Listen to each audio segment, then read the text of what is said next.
A day forever burned into the memory of millions across the globe. It was a morning like any other. The skies over New York City were clear. People rushed to work, students hurried to school, and families made their plans for the day. None of them could have imagined that within mere hours, the world as they knew it would change forever. The terrorist attacks on the World Trade Center and the Pentagon took thousands of lives and left scars that time would never fully heal.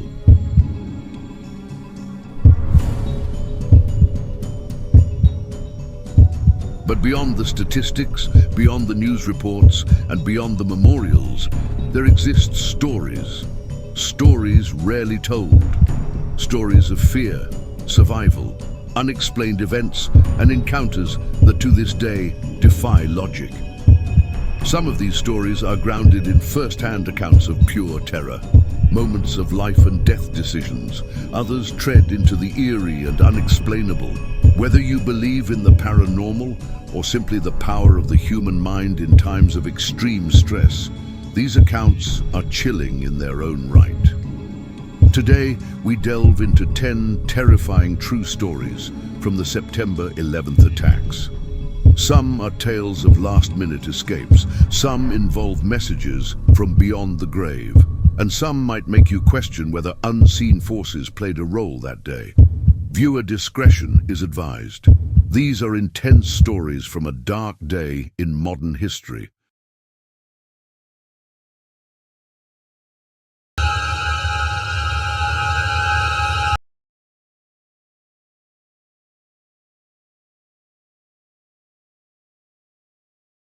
Elena Vasquez had worked in the North Tower for over 7 years. A legal assistant in one of the law firms, she loved her job and often got to work early to get a jump on the day. September 11th was no different. She arrived at 7:45 a.m., grabbed her usual coffee from the lobby cafe, and took the express elevator to the 88th floor. By 8:45 a.m., she was in her office going through emails when the world around her changed in an instant. A deafening explosion, followed by violent shaking, threw her from her chair. Ceiling tiles rained down, smoke started to seep through the vents, and panic quickly set in. She and several co-workers tried to make sense of what was happening. Some screamed that it was a bomb. Others thought it was an earthquake. No one knew it was a hijacked plane that had torn through the floors above them. What followed was chaos. Emergency lights flickered as people tried to make their way toward the stairwells.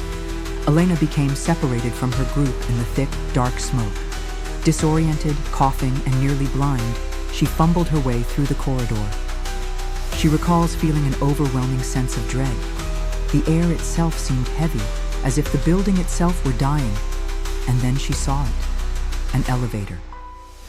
The doors slightly ajar, a faint golden glow from inside. It made no sense. She knew that after the impact, all elevators were supposed to be shut down. There were safety measures in place. Elevators had stopped the moment the plane hit, but this one was open, waiting. Desperate and on the brink of unconsciousness, she stepped inside. She swears she didn't press any buttons. The elevator seemed to know where to go. It descended rapidly, passing floor after floor. Time became a blur. Her ears popped from the speed, and her heart raced in her chest. When the doors finally opened, she was in the lobby. Firefighters immediately pulled her out and guided her toward the exit. Later, she would be told by building security and investigators that it was impossible for her to have used the elevator. They had all been disabled, but she knows what she saw. She knows what saved her. And she will never forget the presence she felt in that elevator, the cold hand that seemed to rest gently on her shoulder as she rode it to safety. Karen Thompson worked on the 72nd floor of the South Tower. Her morning routine was uneventful until she heard the roar of an explosion. The North Tower had been hit. Like many others, she stood by the window with co-workers, staring at the thick smoke pouring from the building next door. It felt surreal. When her own building shook violently 17 minutes later, Karen's world turned upside down. Flight 175 had struck the South Tower between the 77th and 85th floors.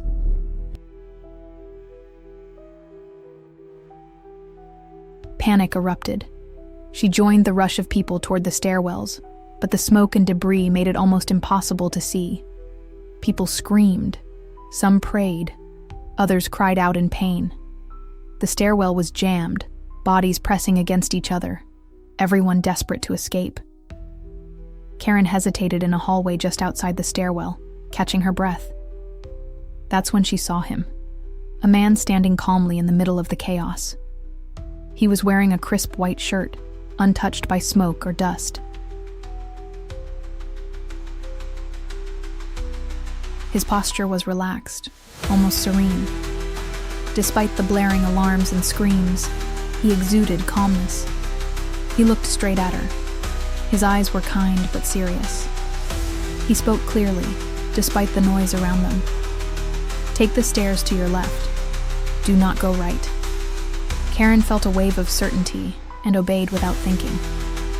She found herself moving toward the left stairwell with a small group. They made it down safely. Hours later, she learned that the right stairwell had collapsed shortly after she passed it. Other survivors on her floor later mentioned seeing the same man, but none of them could describe his face exactly. His identity remains a mystery. Some believe he was an angel. Others think he was a firefighter. But no record of such a person was ever found. Karen says she often dreams about him, standing in that hallway, saving lives with a simple choice of direction.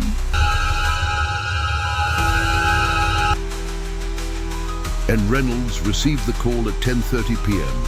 on September 11th. Her brother Tom had worked in the North Tower on the 94th floor. When the plane hit, the family held on to hope. Maybe he had escaped. Maybe he was in the hospital, unable to reach out. By afternoon, their hopes were dashed. Rescuers confirmed Tom had been killed on impact. His remains were among the first identified. The family grieved in silence. Then that night, Anne's cell phone buzzed. Unknown number. She hesitated but answered. There was no one on the other end, just faint static. Then a voice, crackling but clear enough to understand. "I'm okay. I'm safe. Tell Mum I'm fine." It was Tom's voice. She froze. Tears streamed down her face as she tried to respond, but the call disconnected. The number couldn't be traced. Later, the voicemail was checked. The timestamp was 10:30 p.m., hours after Tom's confirmed death. Skeptics believe it was a glitch or a delayed message. Others, including Anne, believe it was a final goodbye, a message sent from beyond, offering comfort in the darkest moment. She kept the voicemail for years, playing it on his birthday. She says it brings her peace, even if it defies explanation. Sarah Morales was a flight attendant assigned to American Airlines Flight 11, scheduled to depart on the morning of September 11th. On the night of September 10th, she became violently ill. She had never called out sick in her career, but this time she had no choice. She stayed home plagued by nausea and fever. That night, she had a dream. In it, she was inside a plane filled with smoke. Her fellow crew members banged on the cockpit door, screaming. One turned to her with pleading eyes and said, "Why didn't you warn us?" Sarah woke up sobbing. She turned on the TV just as the first news broke. Flight 11 had crashed into the North Tower. It was the flight she should have been on.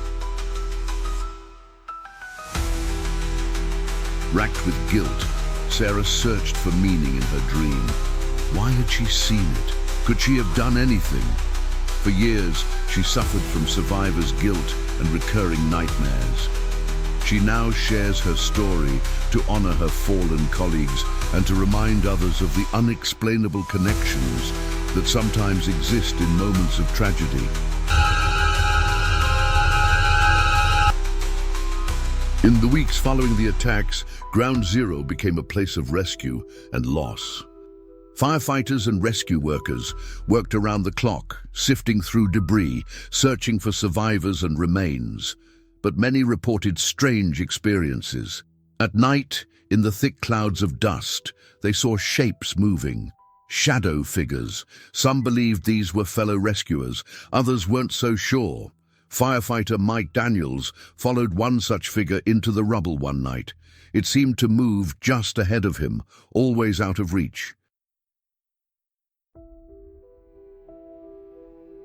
When he reached the corner where he thought he'd find someone, there was no one there. Instead, he found an old pocket watch, engraved with the name of a man confirmed dead days earlier. Voices were heard calling for help in areas already cleared. Some workers refused to go back after dark. Many believed the spirits of the dead were still there, guiding them to find closure. David Klein was a photojournalist.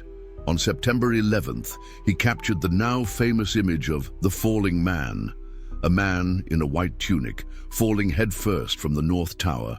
The photo haunted him. Who was this man? What was his story? A year later, David returned to the memorial at Ground Zero. There he saw a man sitting on a bench, looking up at the sky. He wore the same white tunic. David approached, but the man smiled faintly and vanished. He searched everywhere but found nothing.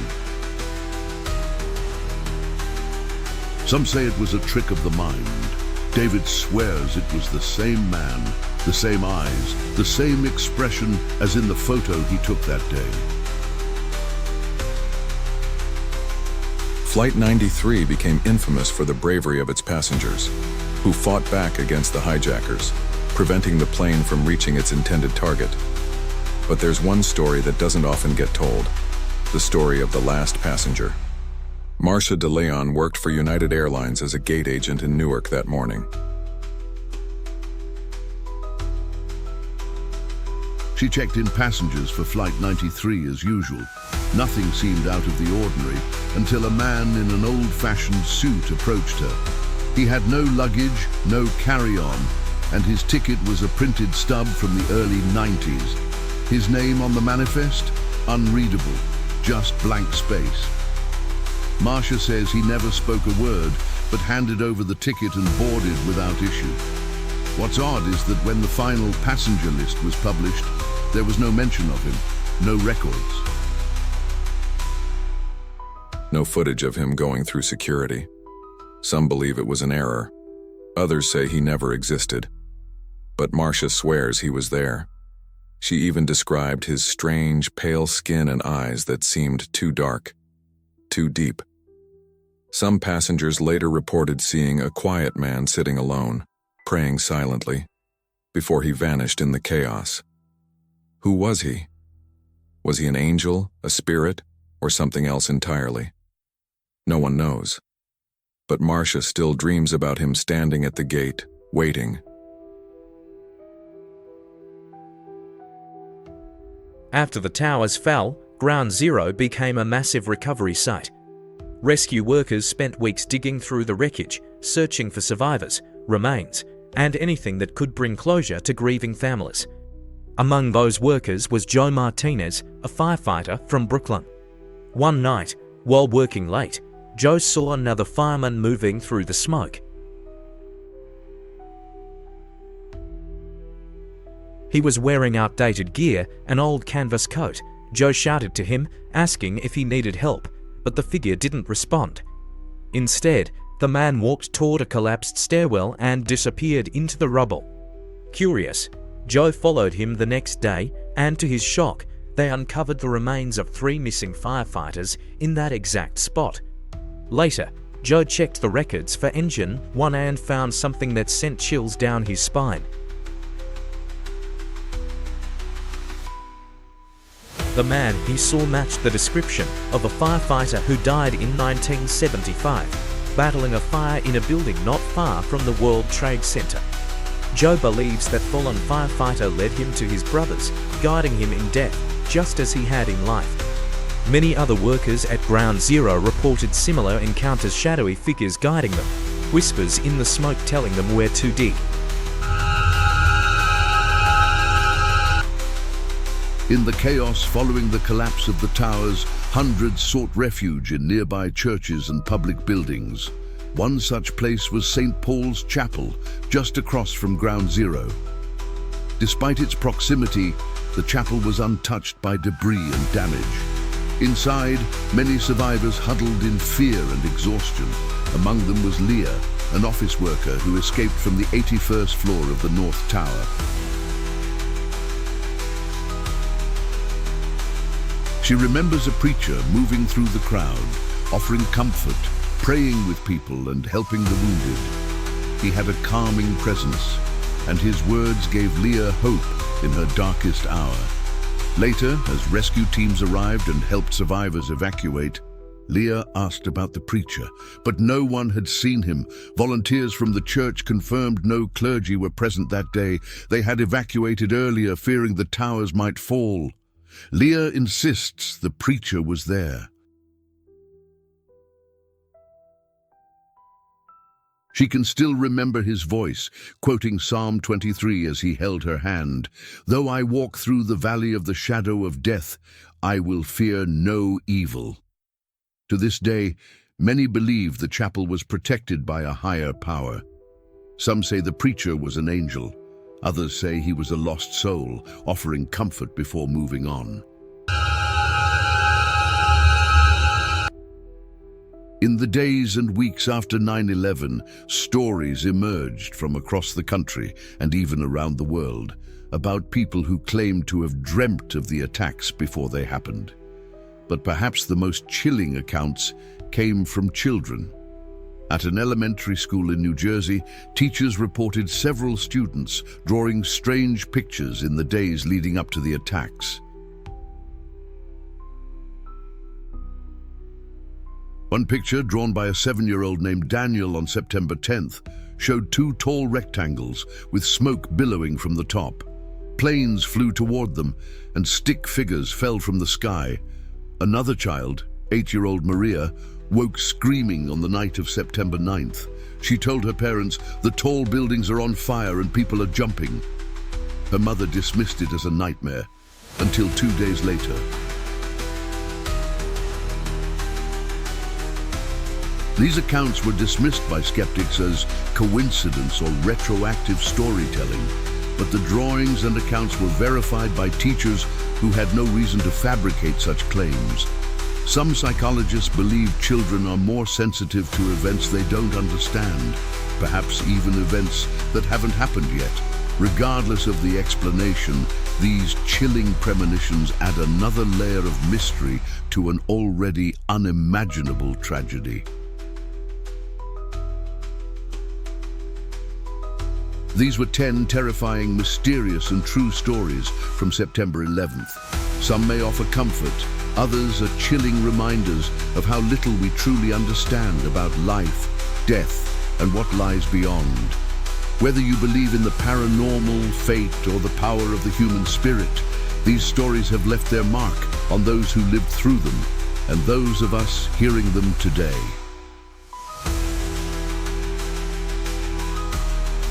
Now I want to hear from you. Have you ever experienced something you just can't explain? Do you believe in fate or something more? Leave a comment down below. If you made it this far, hit that like button. It helps the channel reach more people who love true scary stories. And don't forget to subscribe. There are more real horror stories, mysteries, and eerie encounters coming soon. And if you're brave enough, click right here, point to screen, to watch another video of real-life haunted places. But be warned, it's not for the faint of heart.